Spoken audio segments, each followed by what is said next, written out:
자, 오테라. 오늘도 오늘의 테슬라와 함께하고 계십니다. 테슬라 인사이드. 이제 고정으로 하기로 했습니다, 제가. 자, 오테라 테슬라 인사이드와 함께 하시는 분들 너무나 감사합니다. 신용호 사랑합니다 님이 안녕하세요라고 인사 주셨습니다. 사랑합니다, 신용호 님. 이라고 바로 인사를 드리겠고요. 자, 오늘은 조금 늦게 5시 30분부터 시작을 했는데 저희가 여러 가지 분석과 여기 저희가 제목을 써놨죠. 2분기 실적 발표의 대분석, 대해석을 해볼 겁니다. 자, 오늘도 대해부 해석을 해주실 우리의 대부 강정수 박사님, 안녕하세요. 안녕하세요. 네, 반갑습니다. 네, 반갑습니다. 잘 지내셨죠? 네, 그럼요. 좋습니다. 행복한 인생님 반갑습니다. 행복한 인생님 오늘도 수고하시네요. 반갑습니다.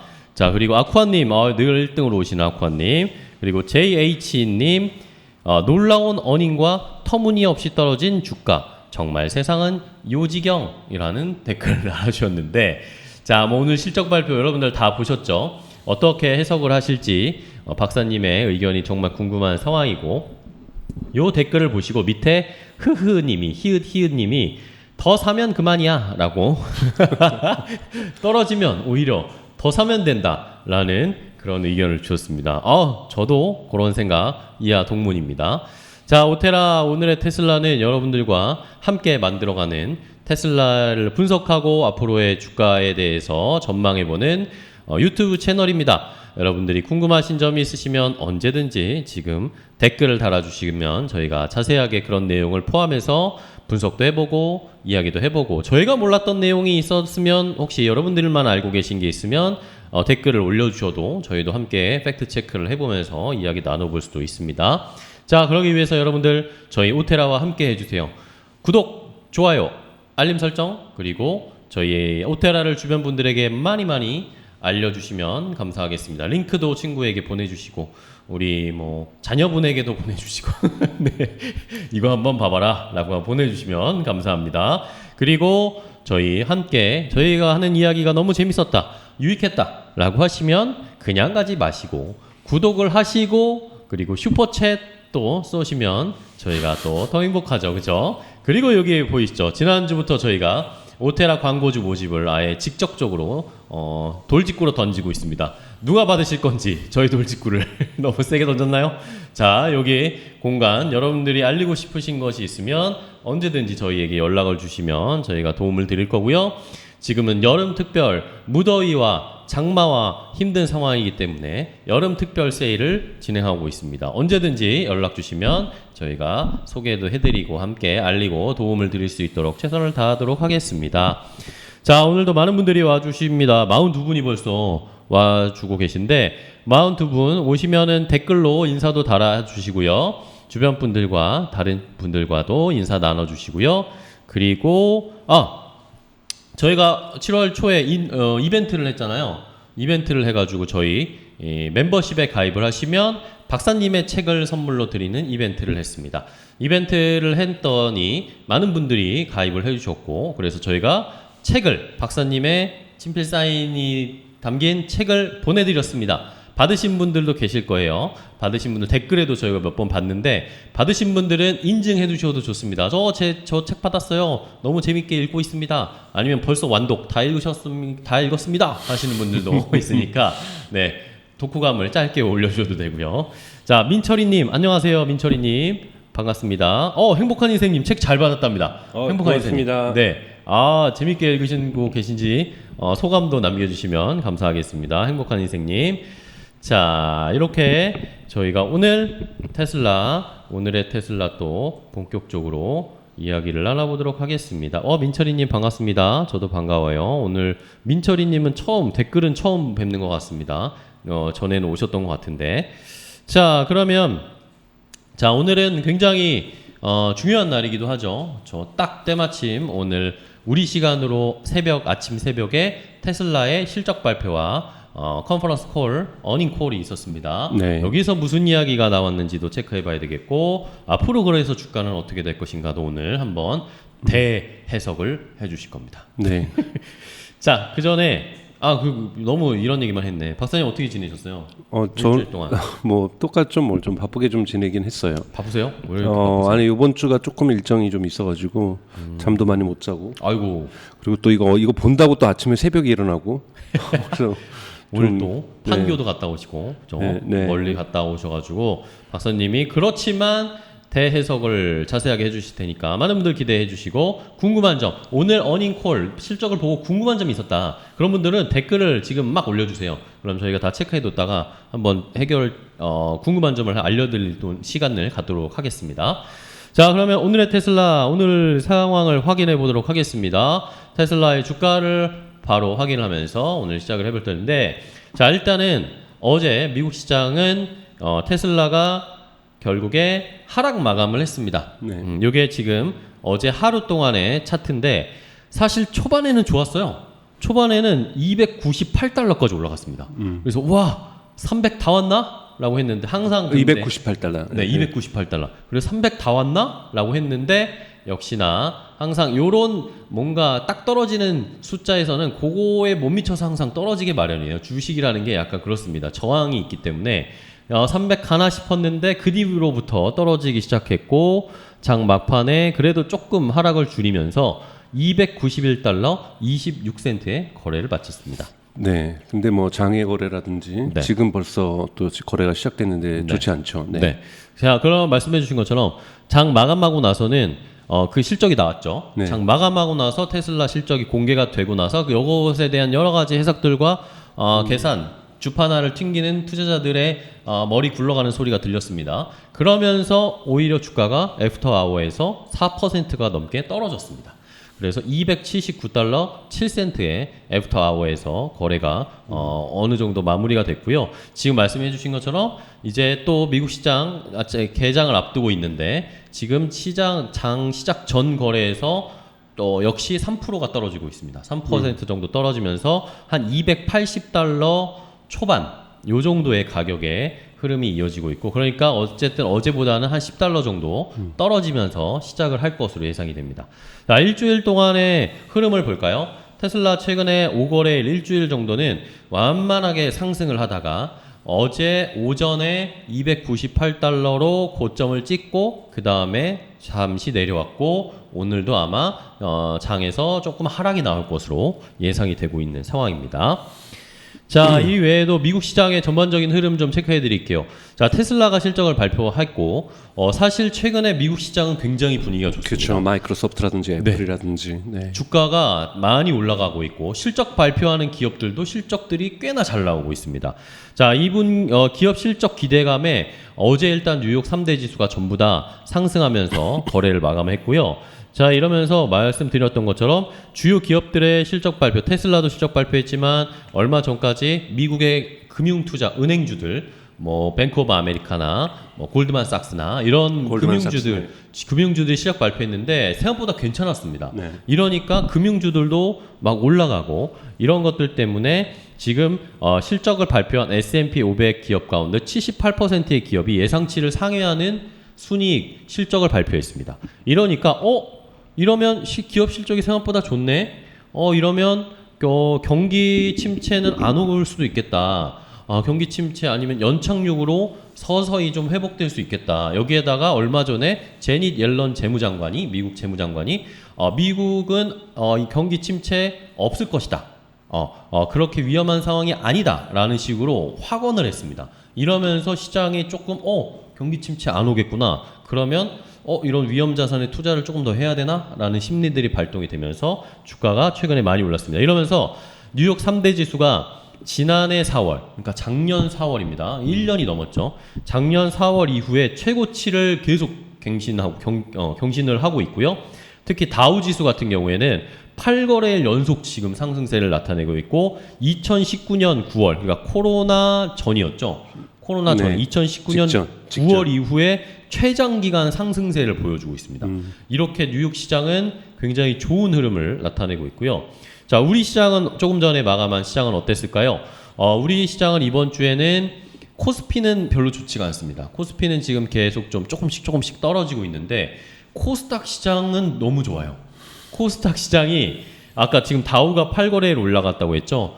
코스닥도 지금 8거래일 이제 계속 상승하고 있습니다. 그러면서 코스닥 지수가 930선, 1000포인트까지가 이제 얼마 남지가 않았고, 근데 여기에서 코스닥이 왜 이렇게 오르느냐? 2차전지 소재주들이 엄청나게 오르고 있기 때문에 코스닥 지수가 올라가고 있습니다. 저희가 늘 체크해드리는 에코프로, 에코프로 BM, LNF 뭐 이런 종목들 뿐만 아니라 2차전지 다른 소재, 음극재 뭐 이런 폐배터리 이런 종목들이 전부 다 지금 올라가고 있어요. 그러면서 에코프로 BM이 좋은 흐름. 에코프로가 110 몇만 원까지 올라갔습니다, 오늘. 그러면서 거래를 마쳤습니다. 우리 시장은 2차전지 말고는 그닥 올라가는 게 없다라는 것이 지금까지의 우리 시장까지의 분석이었습니다.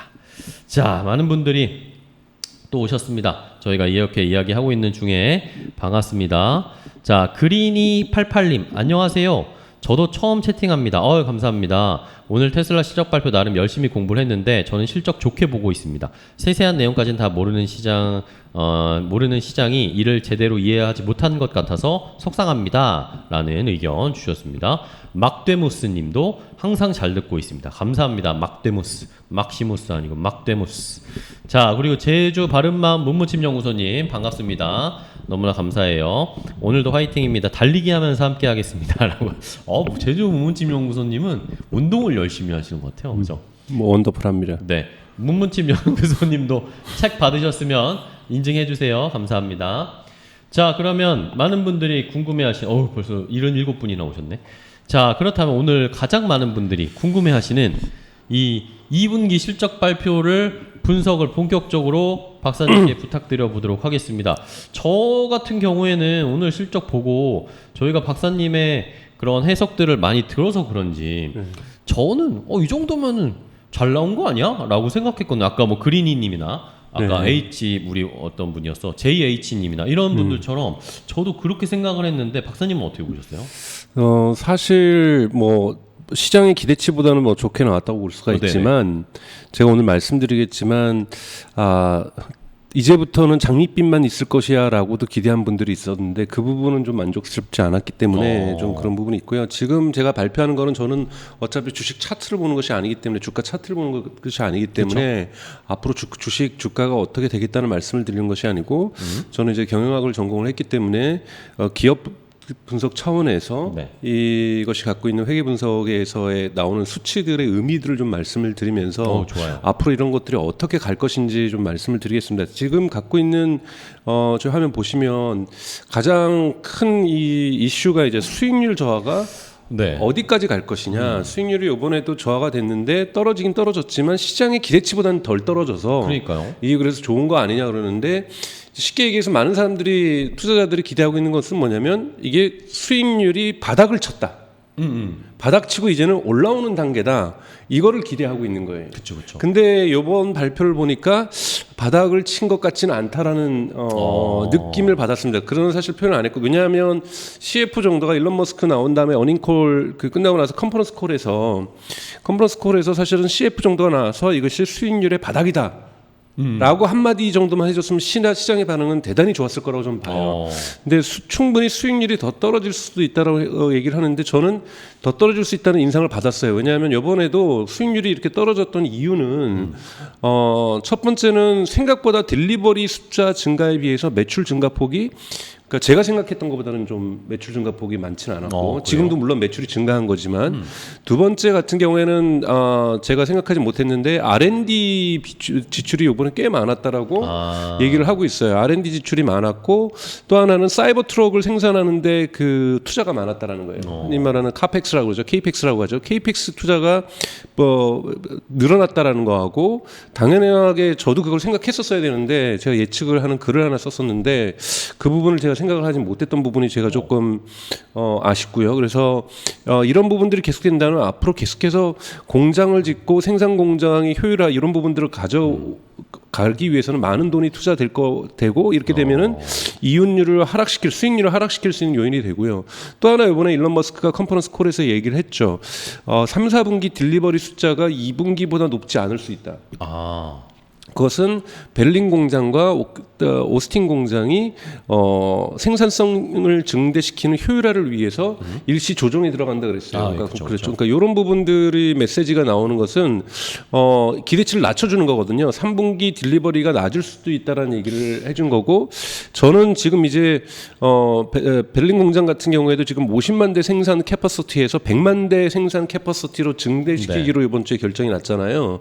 그래서 저 앞으로 추가적인 건설만 하고 이 50%는 지금 풀로 돌아간다라고 생각을 했었는데 생각보다 풀로 돌아가고 있지 않다라는 거고, 오스틴 공장도 풀로 돌아간다고 생각했는데 효율성을 위해서 잠시 쉰다라는 이야기가 이번에 나왔기 때문에 이런 부분들이 3, 4분기에 대한 전망치에 대한 기대치를 지금 일론 머스크를 비롯하여 테슬라의 경영진들이 좀 낮추고 있다라는 거. 그래서 이 부분들이 좀 좋지 않은, 주가에는 좋지 않은 영향으로 가지 않나 싶습니다.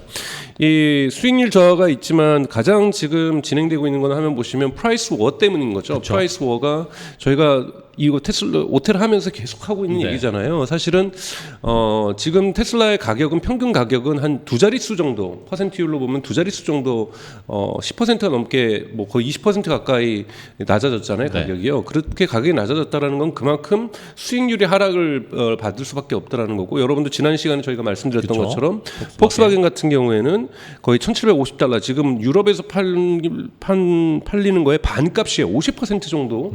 이건 말도 안 되는 거고, 사실 또 지난주에 또 나왔던 뉴스 중에 하나가 포드의 F150 라이트닝이 무려 $10,000를 할인합니다. $10,000를. 그러니까 $1,000,000원 넘게 할인을 해가지고 $50,000 밑으로 가격이 떨어졌다라는 것을 얘기를 하는 거고요. 이러한 뉴스들이 나오면서 이 가격 전쟁의 불꽃이 테슬라에만 있는 것이 아니라 전체적으로 계속해서 번지고 있다라는 것. 그렇죠. 중국에서는 이것을 막고자 협약까지 했음에도 불구하고 폭스바겐이 중국에서 가격을 50% 할인한다든지 이런 일을 하고 있다라는 부분에서 프라이스 워도 당분간 계속해서 지속될 것이다. 이런 부분들이 투자자들에게 있어서는 불안감을 주고 있는 거고, 또 이번에 일론 머스크가 컨퍼런스 콜에서 그렇게 얘기를 했죠. 어떻게 프라이스를 정하느냐 그랬더니 다이나믹 프라이싱이라는 단어를 썼어요. 다이나믹 프라이싱이라는 건 뭐냐면 전 세계의 테슬라에서 모니터링을 하면서 현재 그 각국의 시장 상황이 어떤지, 이자율이 어떤지, 왜냐하면 할부 금융을 하기 때문에 사실은 이자율이 올라간다는 건 개인들에게는 자동차 가격이 실질 가격이 올라가고 있다는 거거든요. 그럼 거기에 맞춰서 가격을 다운시켜 준다는 거예요. 각국 나라에 있어서 중국이라든지 유럽 국가라든지 미국이라든지 한국이라든지 여기에서 이자율의 변동폭들을 자기네들이 계속해서 실시간으로 트래킹하면서 거기에 맞춰서 가격을 변동시킨다는 거죠. 그건 뭐냐면 테슬라도 프라이스 워를 아직 끝낼 수가 없다라는 얘기를 하고 있는 거죠. 프라이스 워를 끝내지 못한다는 것은 결국은 수익률이 떨어질 수 있다. 근데 심지어는 딜리버리 숫자에 대한 기대치를 이번에 낮췄다라는 것. 이것이 컨퍼런스 콜에서 나왔다라는 거고, 이것이 아마 부정적인 영향을 당분간 좀 줄 거라고 생각이 들어요. 그래서 이런 거가 있다라는 거고요. 저는 사실은 그러니까 영업이익률을 이번에 뭐 많이 얘기를 하고 있는데, 저는 영업이익률보다 매출총 이익률을 되게 중요하게 여깁니다. 매출총 이익률은 생산 판매, 그러니까 매출에서 다이렉트 생산비, 그러니까 다이렉트 프로덕션 코스트를 뺀 거거든요. 이걸 보면 좀 이제 그러니까 즉 여기에 이제 R&D 비용이라든지 KPX라든지 뭐 세금 뭐 이런 것까지 내면은 이제 영업이익률이 되는 거고요. 근데 영업이익률까지 가다 보면 대단히 낮게 보는데, 그로스 프로핏 이거 보면은 작년에 보시죠. 작년 상반기 때는 거의 30%였어요. 작년 1, 4분기 때는 30%였다가 지금 한 18.2%까지 떨어졌던 거죠. 18.2%까지 2, 4분기 때 떨어졌던 건데, 요번에 이 부분이 이제 더 올라갈 거라고 저는 예측을 했던 거고요. 물론 뉴 스트리트 리서치라는 것에서는 15%까지 떨어질 거라고 봤어요. 근데 뉴 스트리트 리서치 같은 경우에도 15%까지 떨어지는데 여기에서의 매출 총이익률이 15%까지 떨어지는데 이것이 저점일 거다. 그리고 더 이상 떨어지지 않고 이제는 반등할 거다. 이건 반등한다는 거, 이거는 이건 되게 좋은 소식이에요. 근데 지금 상황에서 이제 앞으로는 수익률이 계속 올라갈 거다, 올라가는 길만 남았다라고 얘기하기는 지금 어려운 상황이, 애매한 상황이 현재 상황이라고 좀 보고 있고요. 그래서 여러분들이 보셔야 될 것은 수익률이 상승할 것이냐 하락할 것인가도 봐야 되지만 저점을 언제쯤 도달할 것이냐. 바닥을 언제 찍느냐? 네, 이 부분 보셔야 된다는 거고 2, 4분기 때 저점을 찍을 거라고 많은 사람들이 기대를 했었는데, 그러니까 즉 월가의 인베스터들은 저점을 찍지 않았다라는 거예요. 그러니까 충분히 일론 머스크가 그 이후에 있는 컨퍼런스 콜에서 저점이 도달되지 않았다는 걸 암시하는 표현들을 몇 번 썼다라는 거죠. 그래서 이 부분들이 지금 테슬라의 주가에 부정적인 영향을 미치고 있다고 저는 생각이 듭니다. 물론 저는 이건 오래가지 않을 거예요. 곧 저점을 저는 도달할 거라고 보고 저점 도달과 함께 수익률은 상승의 폭을 갈 수밖에 없는 것, 그것이 바로 그 근거를 여러분들에게 오늘 좀 말씀을 드리려고 하는 겁니다. 좋아요. 우선 이거 보시면 여러분 이거 복잡하게 보이시겠지만 이건 왼쪽에 가장 매출과 그로스 프로핏과 그다음에 그로스 프로핏 마진, 그다음에 뭐 오퍼레이팅 코스트에서 나왔던 뭐 이런 것들인데, 그다음에 이제 칼럼에 있는 건 예측, 이건 제가 한 예측이에요. 제가 그냥 네네. 이 정도 올라가지 않을까라고 한 거고, 그다음에 오늘 아침에 발표된 결과, 한국 시간으로 오늘 아침 6시 반에 발표된 결과를 제가 적었고, 그다음에 이것이 그 옆에 있는 것이 2023년 1사분기 때 결과고, 지난분기. 네, 그리고 그 오른쪽에 있는 것이 마지막 칼럼에 있는 것이 변화량입니다. 그러니까 즉 1사분기 2022년 2사분기 대비 변화량이 아니라 2024년 1사분기 대비 1분기 대비 2분기의 변화량을 보는 건데, 네. 사람들이 이제 긍정적으로 보는 것은 총 매출은 8% 정도 뛰었다라는 거예요. 그렇죠. 그런데 여러분 딜리버리는 두 자릿수로 뛰었거든요. 그렇죠. 그러니까 변화량이. 그렇죠. 그러니까 딜리버리는 두 자릿수로 뛰었는데 매출 총액은 매출은 뛸 수밖에 없어요. 딜리버리가 늘었는데. 그렇죠. 그만큼 가격 인하를 많이 했다는 뜻입니다. 그렇기 때문에 8%밖에 안 뛰었다라는 거는 저 같은 경우에는 그러니까 200억 달러 정도 나올 거라 204억 달러 정도를 예측을 했었는데 실제로는 188달러가 나온 거잖아요. 물론 여기에는 여러분 CO2를 빼고 제가 이건 오늘 아침에 추가했는데 저는 이건 몰랐는데 오늘 보니까 리스도 빼더라고요. 그러니까 리스 부분을 빼는 거고, 왜냐면 이 리스가 서비스로 들어가요. 네네. 그러니까 리스가 서비스로 들어간다는 거고, CO2 같은 경우에는 사실 왜 이걸 빼냐면은 월가의 애널리스트들이나 투자자들은 CO2는 어차피 이거는 핵심 비즈니스가 아니고 덤으로 오고 제도적으로 오는 거니까 어차피 크레딧은 중요하게 보지 않고 이 자동차 판매에서 CO2 빼고 리스팅 뺀 요거 자체의 매출을 대단히 중요하게 봅니다. 이거는 보셔야 된다는 거. 이번에 에너지 부분이죠. 에너지 부분은 저는 이거는 완전히 저는 서프라이징했어요. 여러분 에너지 부분 보십시오. 에너지가 전체 매출에서 차지하는 비율은 한 10분의 1밖에 되지 않지만 저 같은 경우에는 아까 에너지 부분이 더 크게 성장할 거라고 그러니까 봤었는데 네. 그렇게 많이 성장하지는 않았어요. 저는 네. 1880억 달러 정도를 예상을 했었는데 실제로는 1,500달러 정도에서 매출이 형성된 거죠. 그러게요. 그렇기 때문에 이 좋지는 않았는데, 근데 이 거꾸로 그로스 프로핏을 여러분 가보십시오. 그러면은 훨씬 더 매출이 크다는 거고, 그 다음에 그로스 프로핏 마진을 가면 이게 비율이 나오는데 에너지 부분에서의 이 비용 절감 효과, 즉 규모의 경제 효과가 저는 나왔다고 저는 생각하는 것이, 에너지는 저점을 찍었다고 보는 것이 18%예요. 그러니까 1사분기 때가 11%였거든요. 무려 64%의 거대한 증가율, 가장 큰 성장률들을 지금 에너지 보여주고 있죠. 그러니까 즉 이건 제가 여러 번 강조했지만 지금까지 월가의 분석가들에서 에너지 사업 부분은 많이 무시당했어요. 왜? 10분의 1 크기밖에 안 됐으니까. 네. 근데 일론 머스크도 에너지 부분에서의 성장률이 자동차의 성장률을 초월하고 있다. 오버페이스하고 있다, 패스하고 있다라고 분명히 얘기했었고, 그리고 정말로 실제로 드러났던 것은 여기에서의 그로스 프로핏 마진이, 그러니까 매출 총 이익률이 실제로 18%가 나오면서 1사분기 11% 대비 64%는 증가하는 이런 부분들이 있었다라는 거고요. 네네. 그래서 이러한 그림들을 그려내고 있고, 이번에 근데 긍정적인 게 또 하나 있죠. 맨 마지막 줄에 있는 것이 흔히 말하는 이 PES잖아요. 그러니까 earning per share. 네네. 그러니까 이 주식당 순익, 주당 순익. 주당 순익을 보면은 1사분기 때가 85센트였는데 91센트로 증가했어요. 그렇습니다. 이 부분에 대해 이걸 근데 가장 먼저 발표했거든요. 가장 오늘 아침에 6시 반에 주당 순익부터 발표하니까 사람들이 와 서프라이징이다. 지난 1, 4분기 대비해서 무려 7%가 오르는 이러한 주당 순이익이 7%나 오르는 부분이라서 했지만 좀 몇 가지를 뜯어보면서 불안감들이 좀 나타났다고 볼 수 있습니다. 핵심은 자동차 부문에서의 그 매출 순이익이 18.3%에서 17.5%로 하락했다라는 거예요. 네.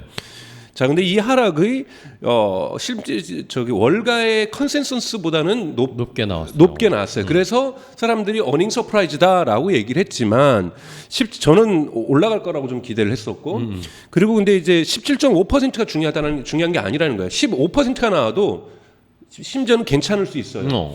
이것이 저점이라면. 더 떨어지지 않는다면. 네, 근데 요번에 나왔던 거는 3, 4분기에는 17.5%보다 더 떨어질 수 있다라는 거를 일론 머스크가 암시를 해버렸다라는 거죠. 그러면 아직까지는 저점을 향해서 내려가는 중이네요. 내려가는 중이다라는 거고 이 저점을 통과하지 않았다라는 것이 투자자들에게 불안감으로 작동할 가능성이 높습니다.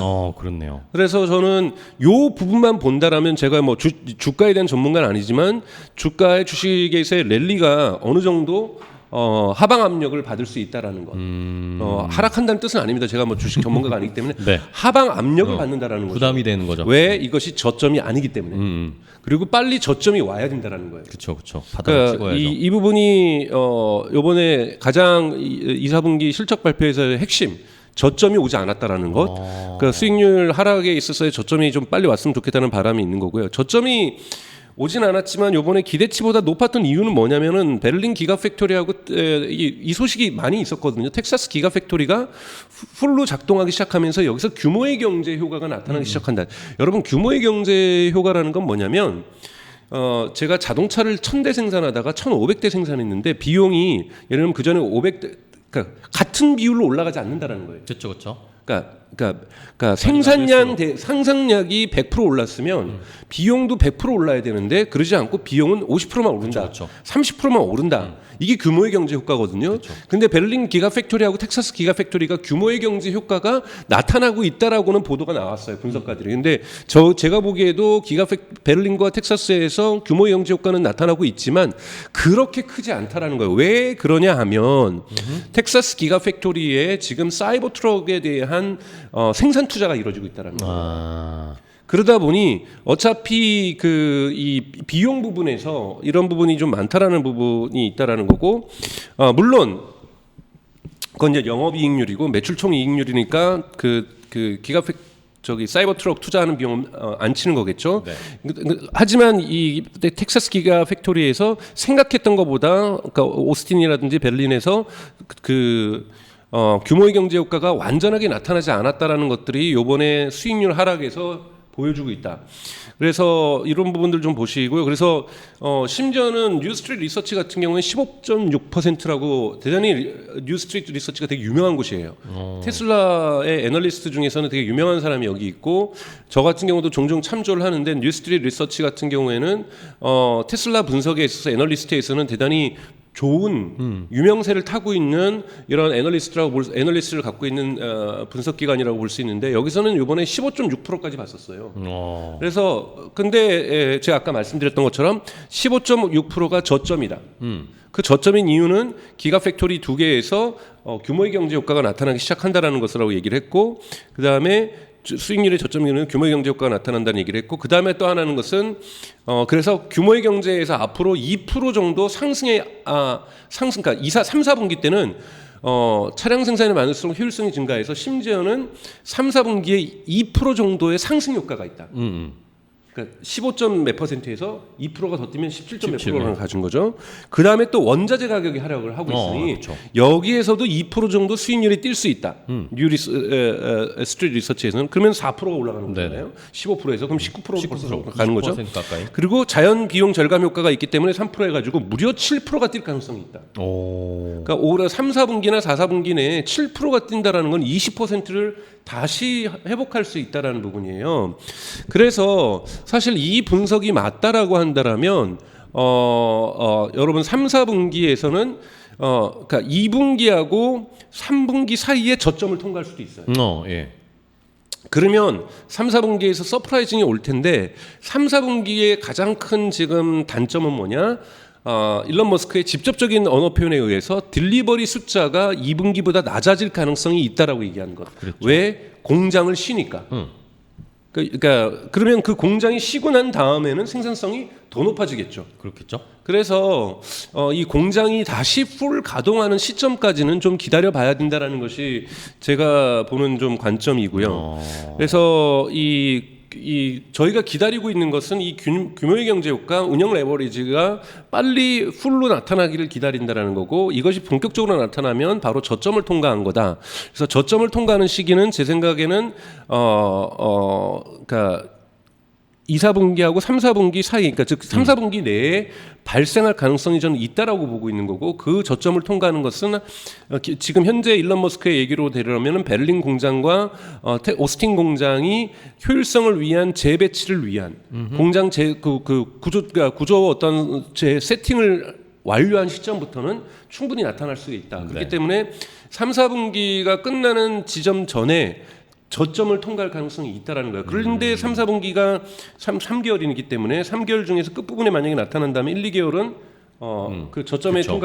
효과가 안 나타날 거고, 딜리버리 매출이 또 줄어들 거기 때문에 영업이익률은 3, 4분기에 토탈로 보면은 줄어들 가능성이 있다라는 거예요. 이 부분이 테슬라의 당분간 투자자들이 이걸 어떻게 해석하는가에 따라서 달라질 수 있다는 거예요. 근데 워낙 주식은 미래를 보는, 미래의 가치를 보고 투자를 하는 거잖아요. 그래서 투자자들이 보기에는 저점을 통과할 가능성이 있다라고 본다라고 한다라면 이걸 긍정적으로 볼 겁니다. 다시 그래서 이거는 상승시킬 수 있는 그러니까 그러니까 테슬라의 1, 4분기 때는 이런 거에 대한 논쟁이 없었어요. 그쵸. 저점을 언제 통과할 거냐 이런 게 논쟁이 없었는데 이 2, 4분기 예측 이 월가의, 그러니까 저는 이걸 월스트리트저널이나 배런스라는 언론에서 읽었는데요.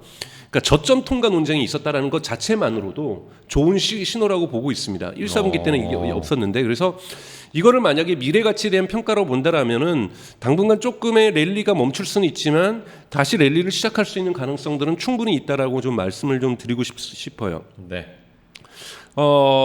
그래서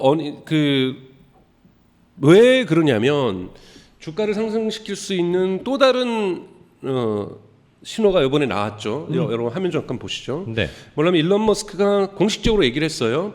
테슬라가 메이저 오토메이커, 그러니까 되게 큰 자동차 회사랑 셀프 드라이빙 테크놀로지, 즉 FSD를 라이센싱하는 것에 대해서 얼리 단계에 있는 대화를 하고 있다. 네, 협의를 한답니다.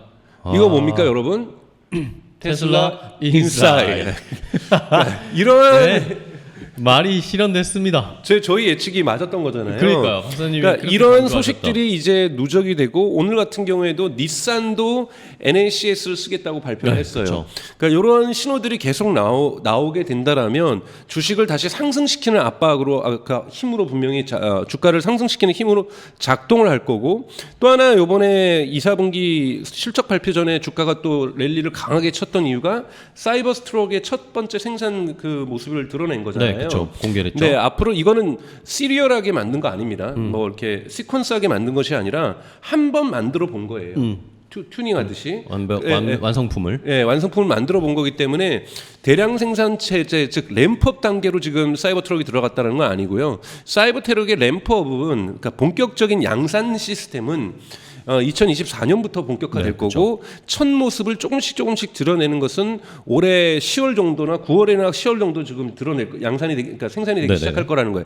그때쯤 되면 사이버 트럭의 가격이 발표가 될 겁니다. 그러니까 사이버 트럭의 가격이 근데 예상보다는 낮을 수 있겠죠. 왜냐하면 지금 다 프라이스 워 관계에 있고, 아무리 지금 예약한 사람이 뭐 대단히 많다 할지라도 이 가격이 또한 어떻게 되는가에 따라서 테슬라 주가에 영향은 분명히 있을 거라고 보고 있습니다. 그래서 앞으로 하반기에는 테슬라 인사이드에 관련된 소식이 얼마나 누적되고 반복되고 새롭게 등장하는가에 따라서 테슬라 주가에 상승 압력이 있을 거고, 사이버 트럭이 구체적으로 소비자들의 만족도, 이제 딜리버리가 시작되면 테슬라 그 소비자들의 만족도가 나타날 거거든요. 와, 짱이다 막 이런 반응. 짱이다. 코너링이 진짜 안 좋다. 생각보다 막 불편해. 막 사각지대가 너무 많다. 뭐 이런 여러 가지 이야기들이 나올 수가 있어요. 네. 그래서 이것의 시장 반응들 이런 부분들이 만약 시장 반응이 긍정적으로 나온다고 한다라면 전 긍정적으로 나올 거라 기대하고 있는데요.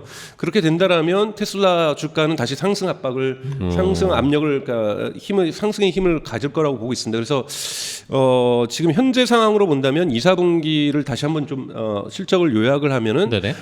시장에서는 어닝 서프라이즈로 나왔지만 즉 시장의 컨센서스보다는 높게 나왔지만 이것이 수익률의 저점은 아니었기 때문에 여기에 대한 실망감들이 조금 존재한다라는 거고 이 저점은 3, 4분기가 끝나기 전에 저점은 통과할 거라고 보고 있습니다만 일론 머스크가 텍사스 공장과 베를린 공장의 그러니까 생산성 향상을 위한 즉 규모의 경제 효과를 위해서 네. 재조정 기간에 들어가면서 잠시 생산을 멈춘다는 이야기 때문에 딜리버리가 좀 줄어들 거라는 이런 예측들 이런 부분들이 좀 부정적인 소식으로 작동하고 있다는 말씀을 드리겠습니다. 그래서 이런 부분들을 고려해 놓는다라면 하지만 저점을 통과하면서 본격적인 운영 레버리지가 나온다라면 규모의 경제 효과가 4, 4분기 때부터 뭐 본격화가 된다라면 테슬라의 주가는 계속해서 상승의 압박을 힘으로써 작용할 것이고 테슬라 인사이드와 그리고 이 사이버 트럭의 어떠한 시장 효과 반응들 이런 부분들이 한쪽에서는 누르는 힘이 있다라면 한쪽에서는 올리는 힘으로써 작동할 거라고 저희는 보고 있습니다. 네. 좋습니다. 자, 이렇게 박사님께서 오늘 2분기 실적 발표에 대한 분석을 자세하게 해 주셨어요. 자, 이런 상황에서 테슬라는 지금 장 시작 전에 거래가 지금 2.9% 하락으로 출발할 것으로 일단 예상됩니다. 282달러, 283달러 정도 지금 이런 식으로 지금 가격이 형성되어 있고요. 어쨌든 오늘은 조금 테슬라 떨어지면서 시작을 할 것 같습니다. 자, 그리고 유튜브에서 지금 댓글과 질문들이 많이 올라오고 있습니다. 많은 분들이 지금 궁금한 것들이 많으신데, 자, 일단은 태안 산타페 펜션님 광고신가? 저희한테 연락 주세요.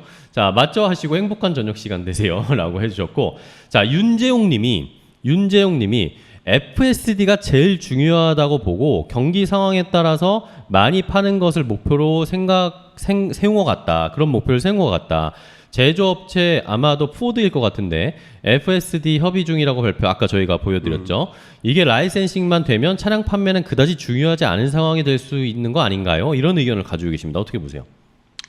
그래도 차량 판매 중요하죠. 차량 그쵸. 판매 중요하고요. 네. 왜냐하면 제가 여러 번 얘기했지만 인스톨드 베이스 많이 깔려야 그쵸. 소프트웨어는 거기서 더 레이어를 올리면서 수익을 낼 수가 있거든요. 그러니까 리커링 레베뉴를 낸다든지 해서 테슬라가 중요한 것은 지금도 저는 매출이 좋다고 딜리버리가 좋다고 보는데 계속해서 딜리버리를 생산 양산 체계를 지금 갖고 공장을 멕시코 공장도 짓고 또 인도 공장도 고려하고 있고 프랑스 공장도 고려하고 있는 것은 인스톨드 베이스를 확대하려고 하는 거죠. 인스톨드 베이스가 확대되면 확대될수록 그 위에 얹는 소프트웨어의 레이어가 힘이 더욱더 강력해집니다. 네트워크 이펙트가 발생하면서 그때 FSD가 더욱더 효율화될 수가 있기 때문에 차량 판매는 대단히 전 중요하다고 보고 있고 이런 생산에서의 규모의 경제 효과를 내는 것도 대단히 중요하다고 보고 있어요. 그렇지만 이것이 한 축이라고 하면 다른 축이 제가 테슬라 인사이드라고 하는 즉 테슬라의 그 충전 시스템이라든지 테스타의 FSD가 FSD라든지. 다른 기업들에게도 사용되는 이러한 그러니까 흔히 말하는 허리존탈 익스펜션이죠. 그러니까 수평적인 확장들 네. 이런 부분도 대단히 중요한 테슬라의 한 축이라고 생각했어요. 그래서 이 두 개의 축을 가지고 움직이고 있는 기업이기 때문에 네. 이 두 축은 동시에 바라봐야 된다고 생각하는데 FSD가 만약에 정말로 말씀하셨던 것처럼 포드랑 이런 것들이 된다라면 어마어마할 텐데 문제는 포드가 아직까지 양산하고 있는 차들이 많지가 않아요. 아, 그렇죠. 그러니까 지금 F150 라이트닝도 사실은 많이 팔리지 않고 있고요. 양산 체계도 좋지 않고 있고 막2도 뭐 사실은 많이 팔리고 있지 않고 있어서 사실 포드보다는 GM 같은 데서 받아주는 것들이 더 좋을 수가 있을 거라고 저는 생각이 들고요. 하여튼 이런 건 좀 FSD는 아직 얼리 단계이기 때문에 얼리 스테이지이기 때문에 조금 더 지켜볼 필요는 있을 것 같습니다. 네. 자, 테슬라 인사이드의 그런 양상이 지금 논의가 되고 있는 거 물론 너무 좋지만 어쨌든 주식에서 지금 더 많은 영향을 주는 건 결국에 테슬라 차량의 인도 대수라든지 이런 것들이 또는 사이버 트럭의 어떤 그치. 생산과 판매 대수라든지 이런 그치. 것들이 되게 중요하죠. 그런 게 훨씬 더 아직까지는 훨씬 더 큰 영향을 미치니까요. 어쨌든 생산이 원활하게 되는 게 중요하다. 그런데 말씀해 주신 것처럼 지금 이 텍사스나 베를린 공장에서 잠시 멈춤 상태가 있으니까 그러니까 이 3분기 때 판매나 인도 대수가 약간 줄어들 수 있다. 이런 라고 뭐 것들이- 얘기를 했는데 거기에는 물론 이제 일론 머스크는 이제 그 분위기를 좀 이렇게 기대치를 좀 낮추는 거거든요. 근데 그거를 뚫고 올라올 수는 있어요. 워낙 지금 상하이 공장이 생산성이 그쵸, 좋기 그쵸. 때문에 수출 전진 거기서 기지로 메꿀 지금 수도 있으니까. 예, 전진 기지를 쓰고 있어서 진짜 상하이 공장은 대단한 공장이라고 지금 테슬라에서도 가장 생산성이 높은 곳이 지금 상하이 공장이라고 볼 수 있죠. 구매 경제 효과가 운영 레버리지 효과가 지금 완전히 드러나고 있는 네. 것이죠. 네. 네.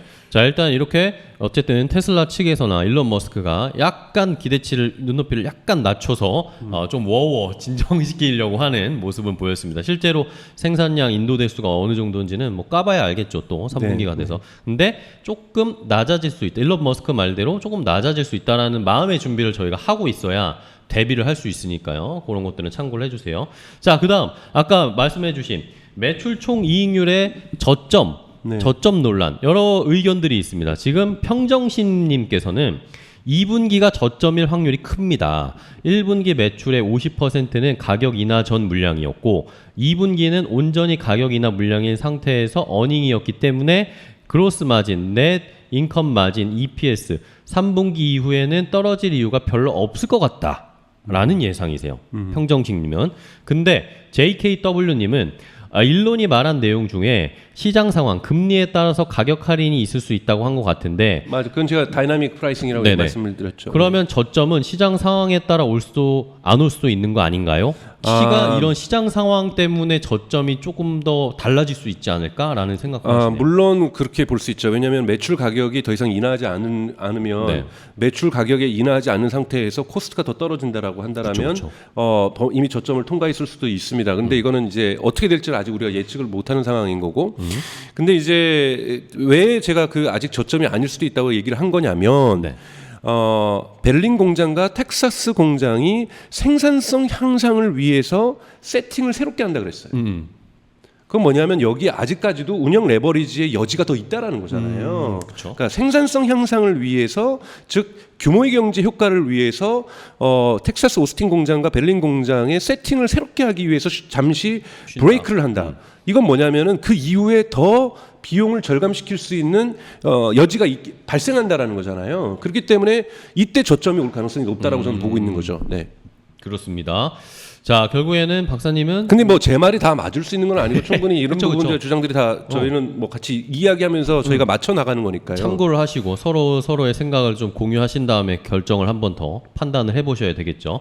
어쨌든 박사님의 예상은 2분기에서 요 3분기로 지나가는 요 사이에 매출 총 이익률이 어느 정도 바닥을 찍을 것이다 네. 라고 보는 것이고, 그러면은 3분기 실적 발표 때 그걸 확인해 볼 수가 있겠죠. 그렇죠. 저희가. 네. 그걸 확인해 보는 타이밍까지는 어쨌든 주가가 조금 이 부담 때문에 네. 떨어지거나 움직일 가능성이 좀 있다. 있죠. 근데 다시 올라갈 수 있는 가능성들은 좋은 소식들이 들리는 거죠. 저점이 확인됐다. 네. 이런 것들이 인식이 되거나 사이버 트럭의 어떠한 모습들이 좀 드러나거나 반응이 그다음에 좋다거나. 아까 아직 얼리 스테이지지만 얼리 스테이지에 있는 기업이 지금 뭐라고 썼냐면 일론 머스크는 메이저 오토메이커즈라고 하지 않고 단수 표현을 썼거든요. 하나의 회사군요. 예, 그러니까 하나의 회사하고 지금 얘기를 하고 있다는데 이것이 하나의 회사가 복수로 늘어난다든지 이런 소식이 나온다라면 호재죠. 호재죠.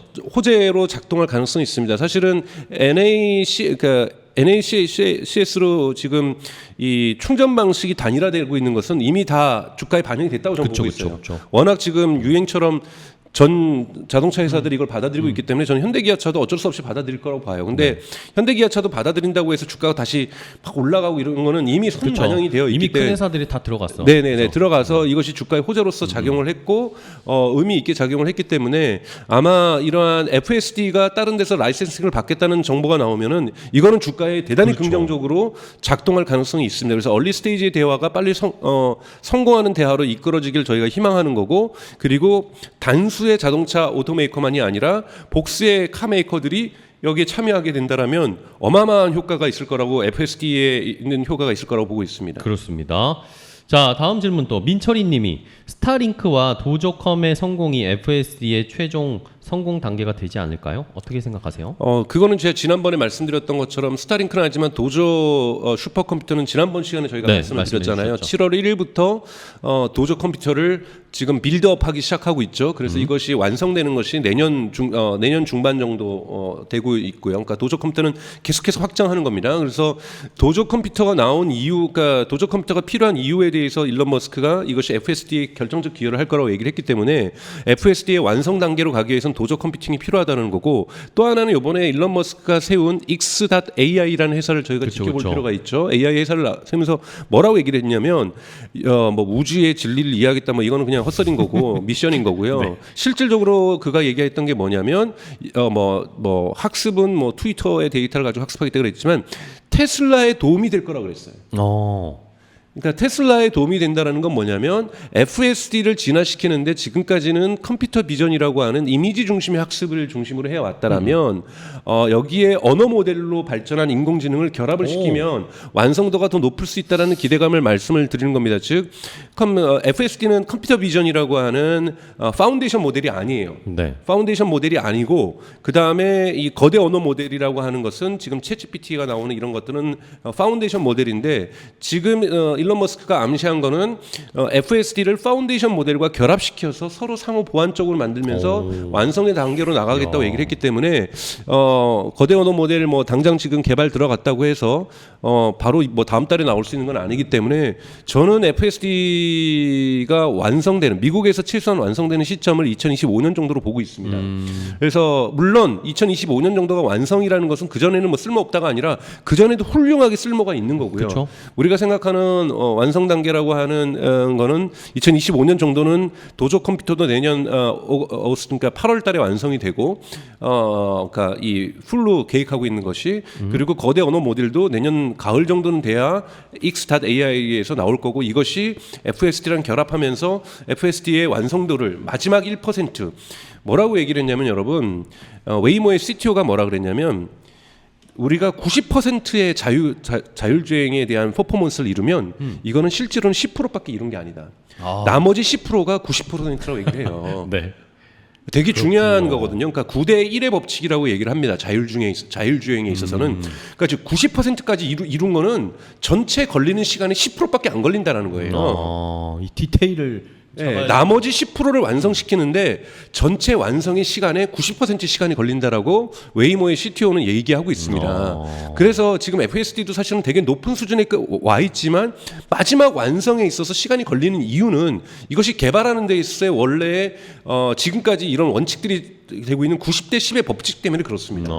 그래서 너무 FSD 이 정도면은 완전히 완성된 거 아니야라고 하지만 문 밖에 나가면 바로 FSD가 있을 거고 완성될 것 같지만 문 밖에 나가는 요 짧은 거리가 대단히 긴 거리가 될 수도 있다라는 말씀을 좀 드리고 싶습니다. 좋습니다.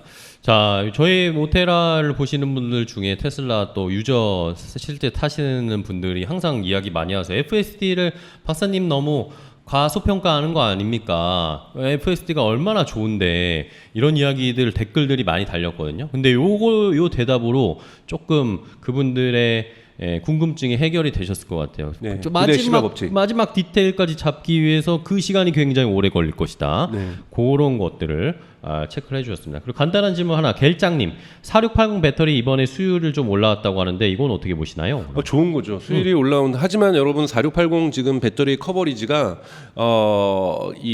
제가 알기로는 10% 정도 생산량을 커버하고 있는 걸로 알고 있어요. 네네. 그렇기 때문에 4680의 수율이 좋아진 건 좋지만 여기에 지금 텍사스 공장에서 만들어지는 것뿐만이 아니라 이번에 베를린 공장 같은 경우에서도 50만 대 캐퍼시티를 증액하기로 했잖아요. 지금 50만 대인데 100만 대로 하는데 그쵸. 여기에 배터리 공장 4680 공장도 짓기로 결정을 했거든요. 그래서 사실은 4680의 생산량 자체가 아직까지는 테슬라가 필요로 하는 것에 100%를 못 되고 있어요. 근데 파나소닉 같은 경우에는 4680 파나소닉도 만들잖아요. 그래서 파나소닉은 이것에 자신들이 생산하는 시기를 조금 딜레이 시켰고 그래서 4680 같은 경우에는 수율이 좋아진 건 되게 좋은 소식이지만 우선은 이 캐퍼시티 자체가 생산량인 캐퍼시티가 ChatGPT가 테슬라가 필요로 하는 것을 모두 만족시키기 위해는 아직까지 좀 시간이 필요하다라고 말씀을 좀 드리고 싶습니다. 네, 좋습니다. 자, 배터리 이야기까지 이렇게 체크를 해보면서 2분기 실적 저 한번 자세하게 분석을 해봤고요. 우리 또 Q&A 시간이 졸지에 됐습니다. 많은 분들이 오늘 질문을 주셔가지고 네. 재밌었습니다. 오늘 심도 있는 질문들을 해주신 많은 분들, 평정신님, JKW님, 또 겔장님, 민철이님, 윤재용님 너무나 감사드립니다. 자, 그러면 저희 잠시만 아주 잠깐만 30초만 쉬고 바로 또 최신 테슬라 뉴스 확인해 보도록 할게요. 네, 뉴스 재밌습니다, 네, 여러분. 금방 돌아올 겁니다. 기다리세요.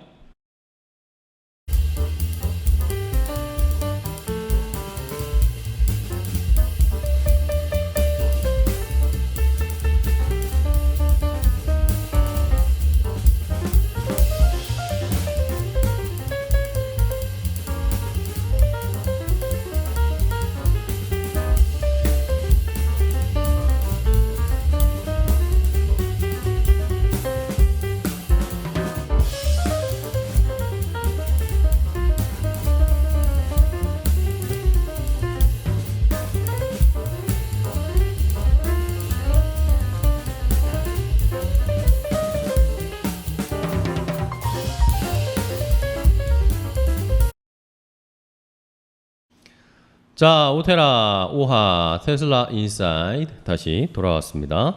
자, 저희는 테슬라의 이야기들을 재미있게 그리고 심도 있게 분석해서 앞으로의 주식 과연 더 오를 수 있을까 이런 이야기도 나누는 유튜브 채널입니다. 많은 분들 함께 해주셔서 너무 감사하고요. 오늘도 150분, 160분이 넘는 분들과 함께 이야기를 나누고 있습니다.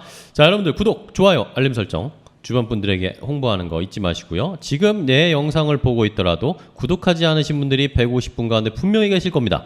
그러니까 여러분들 확인하세요. 내가 구독을 했는지 안 했는지 네. 바로 확인하시고 오늘 이렇게 심도 있게 박사님이 잠도 뭐 별로 못 주무시고 이렇게 분석을 해주셨는데 여러분 그냥 계실 겁니까? 슈퍼챗이라는 기능이 있습니다. 여러분들 함께 이야기 해주시면서 잘 들었다라고 하시면 이렇게 슈퍼챗도 뿅뿅 쏴주시면 감사하겠습니다. 자, 그러면 또 계속해서 이야기를 나눠볼까요?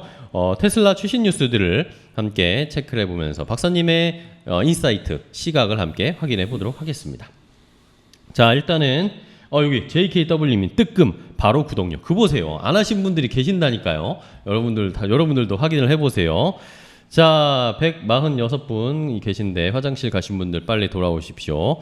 자, 그러면은 첫 번째 뉴스부터 확인을 해볼까요?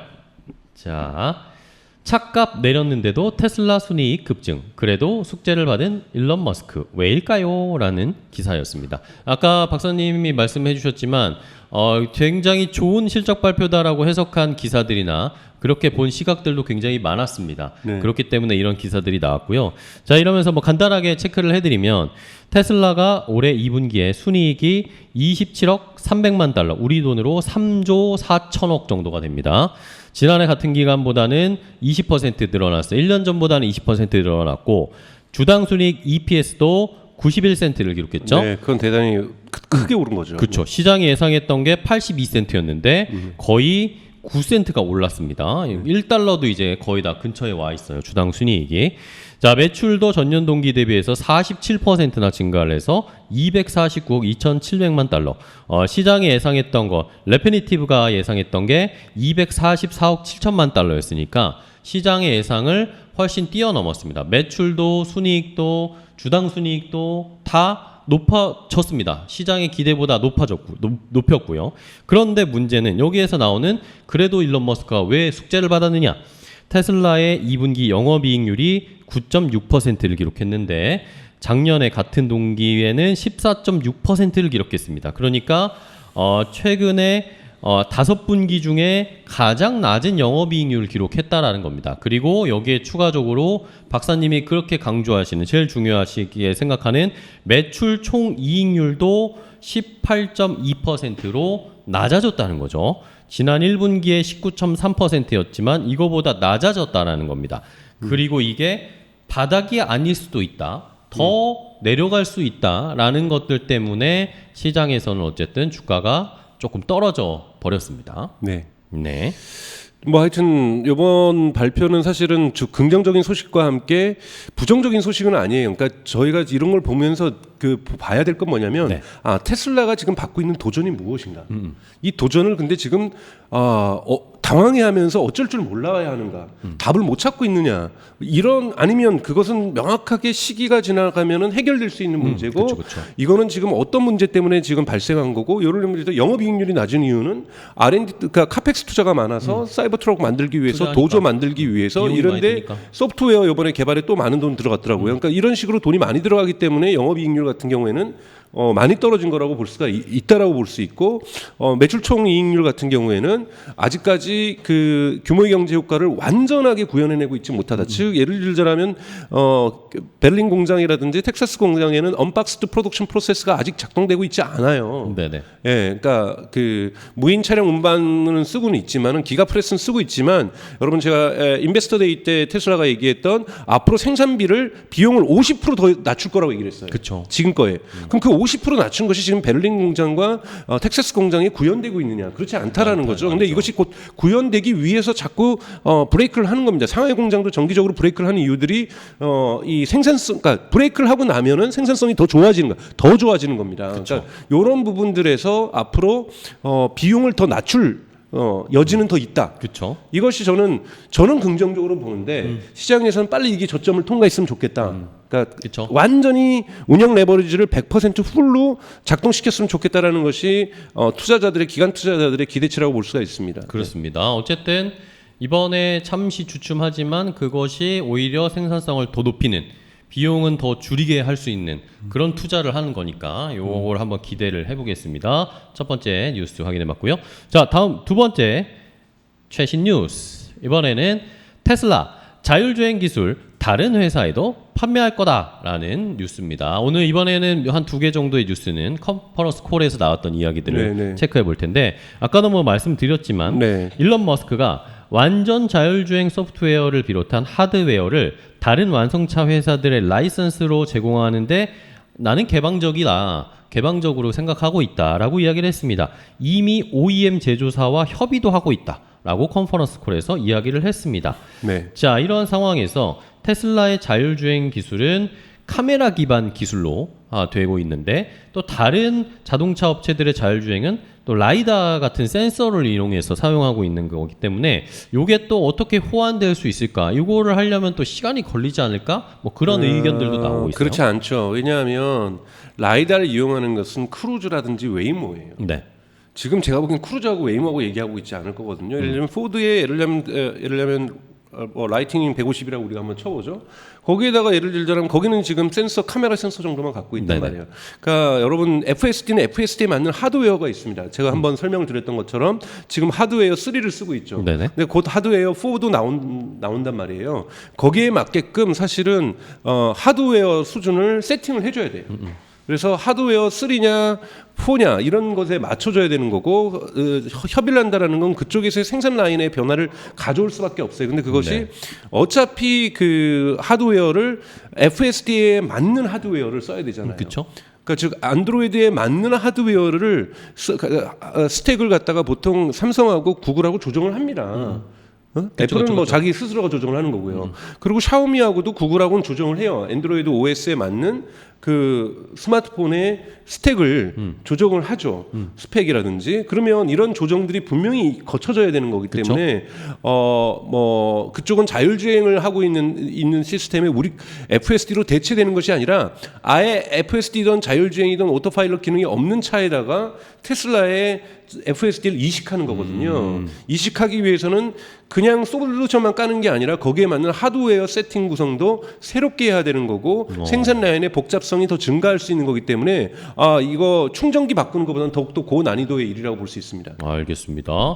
자, 어쨌든 이 뉴스의 중요한 것은 박사님께서 말씀해 주신 테슬라 인사이드가 실제로 현실로 일어났다는 겁니다. 네, 그렇죠. 이게 제일 중요한 거예요. 네, 여러분. 그렇습니다. 테슬라 인사이드. 테슬라 인사이드가 실제로 저희가 이거 얘기한 지가 몇 주 안 됐습니다. 그렇죠. 그렇죠? 네. 한 2주 됐나요? 3주 됐나요? 네, 3주 전에 얘기했던 것 같아요. 근데 실제로 나왔습니다. 이거 보시면 또 어떤 분들은 뭐 다른 사람들 다 예상하고 있던 건데 자기네들이 얘기했다고 그러네. 막 이럴 수도 있겠지만. 아니, 사실은 제가 그때 갖고 왔던 게 이제 일론 머스크의 트윗을 갖고 왔잖아요. 네네. 6월 6일자 지금 기억나요? 저는 6월 6일자 트윗에 자기는 해피하겠다. 자기 네. 것을 라이센싱 할 수 있다라면 소프트웨어를 라이센싱을 해피하겠다고 얘기를 했었던 거고 제가 그래서 이렇게 되면 이것을 테슬라 인사이드라고 부르자라고 얘기를 한 거죠. 그렇죠, 그렇죠.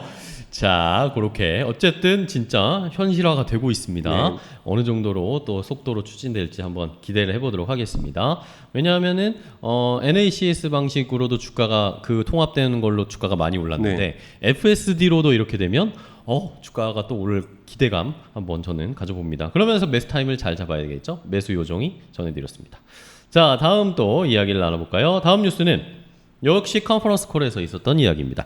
일론 머스크가 슈퍼컴퓨터 도조에 10억 달러를 넘게 투자할 거다. 막대한 투자를 하겠다라고 했습니다. 자, 컨퍼런스 콜에서 2024년 말까지 일론 머스크가 프로젝트 도조에 10억 달러, 우리 돈으로 1조 3천억 원 정도를 투자할 거다. 이러면서 테슬라의 슈퍼컴퓨터 도조가 자율주행 소프트웨어를 개발하는 데 필요한 테슬라 차량이 녹화한 동영상 등을 포함한 방대한 양의 데이터를 처리하도록 설계되어 있다라고 하면서 설명을 좀 해주면서 이걸 투자를 더 할 거다.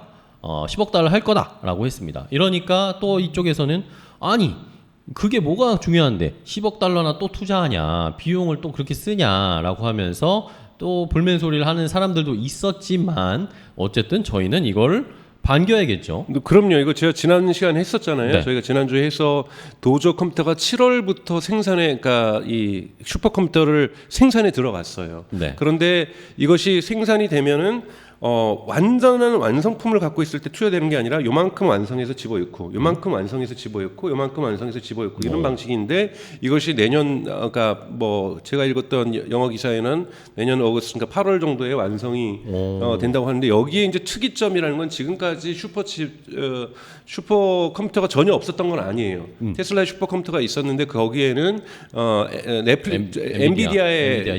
엔비디아의 칩이 들어갔다면 여기에는 테슬라 칩이 처음으로 들어가는 슈퍼컴퓨터라는 점이 특이점인, 그러니까 차이점인 거죠. 그래서 훨씬 더 좀 이렇게 자신들이 하려고 하는 것에 최적화된 슈퍼컴퓨터라고 볼 수 있기 때문에 파워도 셀 거고 그리고 퍼포먼스도 되게 좋을 거라고 보고 있습니다. 네, 네, 좋습니다. 어쨌든 도조에 더 투자해서 더 파워 넘치는 출력이 좋은 성능을 보여줄 수 있는 슈퍼컴퓨터를 만들 거다라고 공언을 했습니다. 이것도 계속 추적해 볼게요. 자, 다음 뉴스 또 보겠습니다. 우리나라 삼성전자와도 연관이 있는 이야기입니다. 이재용 삼성전자 회장이 일론 머스크를 만나서 단판을 지었다 이러면서 테슬라 칩을 삼성이 만든다라는 이 손식이 한 언론사로부터 오늘 단독 보도가 나왔습니다. 계약을 한 거라는 얘기인가요? 하여튼 뭐 테슬라 칩을 만드는 건 중요하죠. 테슬라 칩은 두 군데 들어가고 있습니다. 하나가 아까 말씀드렸던 하드웨어, 하드웨어 3냐 4냐에 따라서 칩이 다 들어가거든요. 거기에 들어갈 칩을 아마 삼성이 만들겠다라는 것, 설계는 테슬라가 하고요. 네. 예. 자, 이게 테슬라가 차세대 자율주행 칩 HW 5.0 생산을 삼성전자에 맡기는 방안이 거의 사실상 확정된 것으로 취재를 한 것 같아요. 기자들이 취재를 했는데 사실상 확정된 것으로 보인다. 지난해 HW 5.0 개발 초기 단계 때는 테슬라는 대만의 TSMC를 파운드리 단독 파트너로 점찍었는데 이번에 얼마 전에 이재용 회장이랑 일론 머스크가 만났잖아요. 그때 뭔가 단판이 지어지고 논의가 되면서 이제 이것을 파운드리를 설득했다. 이재용 회장이 설득한 것 같다. 그러면서 뭔가 합의점을 만들어낸 것 같다라고 이야기하면서 삼성전자랑 테슬라랑 자율주행 동맹이 좀 강화되는 거 아닐까라는 기대들을 하고 있습니다. 네, 뭐 이건 뭐 어차피 영업의 문제잖아요. TSMC가 영업을 한 거를 삼성전자가 이제 갖고 오겠다는 건데 이건 뭐 수율이라든지 그 칩의 수율을 얼마나 좋게 만드느냐에 따라서 많이 달라질 거라고 보는데요. 좋은 소식이죠. 이거는 한국 경제에도 좋은 소식이고 삼성전자에게도 좋은 소식이라고 볼 수 있습니다. 네. 어차피 파운더리로 뭐 삼성전자 결합한다는 거니까요. 네. 그렇습니다. 과연 진짜 만들지 삼성전자도 요거의 추이에 따라서 한번 주가 흐름도 체크를 해보겠습니다. 최근에 삼성전자 주가는 별로 안 좋은데 어떤 효과를 줄까요? 자, 다음 뉴스 또 보겠습니다.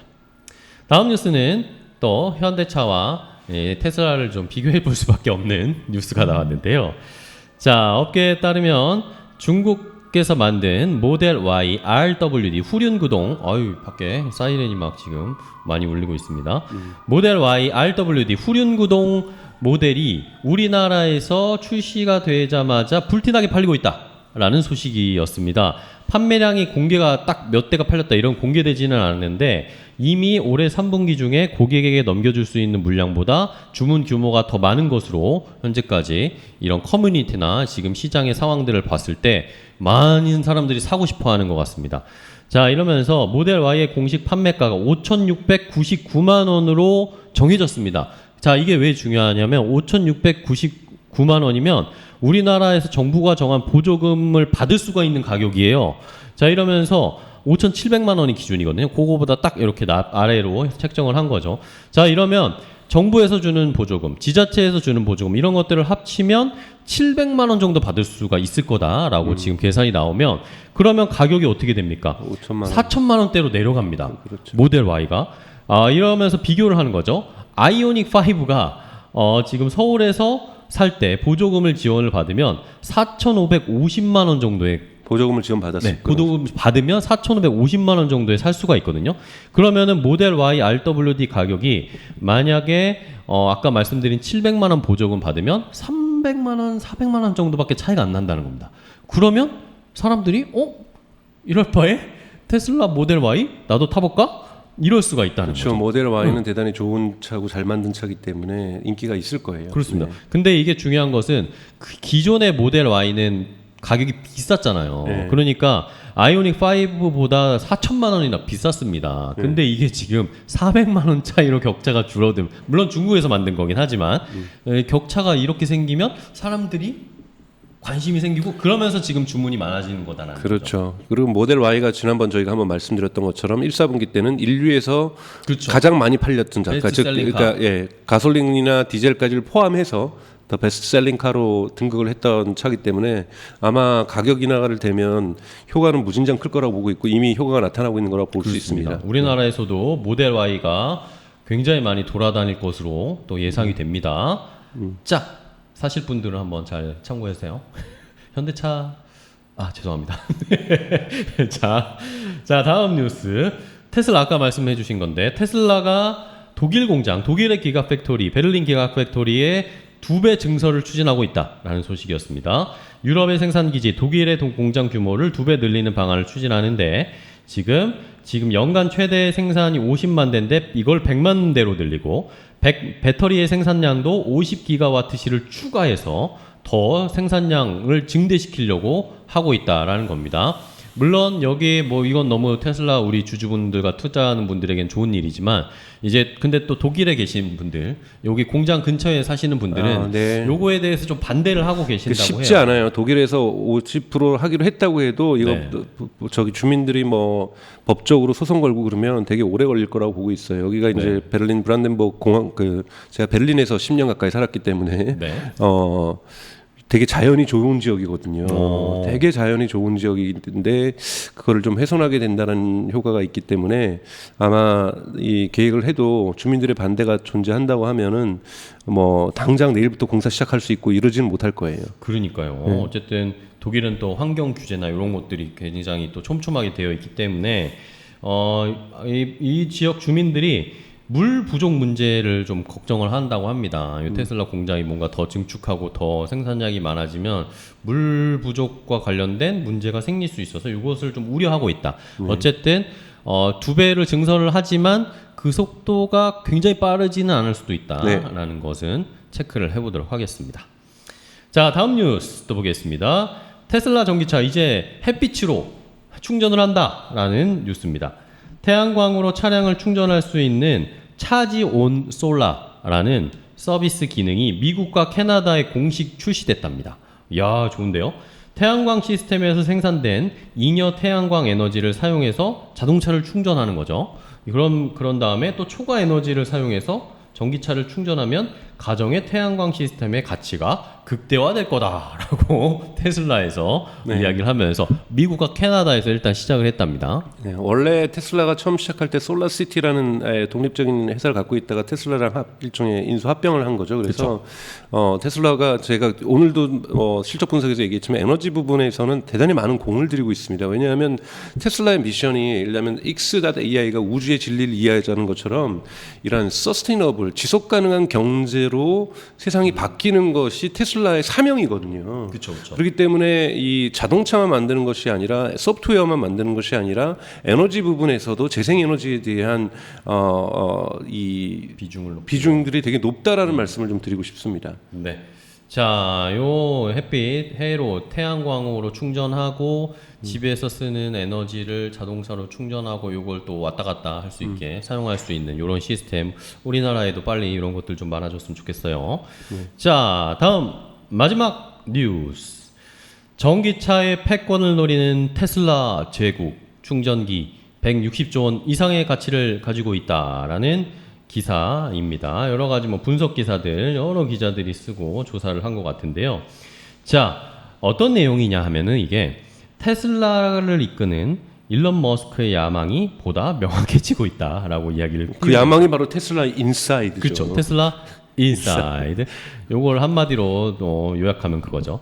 파격적인 할인을 통해서 판매 대수를 끌어올리고 그리고 완전 자율주행 실현을 위해서 빅데이터를 모으는 이런 전략을 쓰고 있다라는 겁니다. 근데 테슬라의 진짜 목표가 데이터에 있다라고 이분들은 이 기사를 쓰고 조사한 분들은 거기에다 방점을 박았어요. 부분적으로 동의할 수 있는 것이 제가 항상 강조하는 거 인스톨드 베이스. 네. 얼마나 많이 확산되어 있느냐. 테슬라의 자동차가 얼마나 많이 시장 점유율을 점유하는가는 대단히 중요합니다. 왜냐하면 소프트웨어는 그랬을 때 인스톨드 베이스가 많아야 훨씬 더 효과를 발휘할 수가 있고 데이터 네트워크 이펙트도 낼 수가 있는 거기 때문에 반드시 인스톨드 베이스가 대단히 중요하고 그런 부분에서의 판매 대수도 대단히 중요하다라는 것, 가격을 인하해서라도 계속해서 확산시키는 것, 그리고 모델 2 같은 저가형을 만들어서 확산시키는 것 대단히 중요하다고 볼 수가 있습니다. 네, 그렇게 저희 박사님이 늘 강조해주신 저가 모델 많이 차를 파는 거.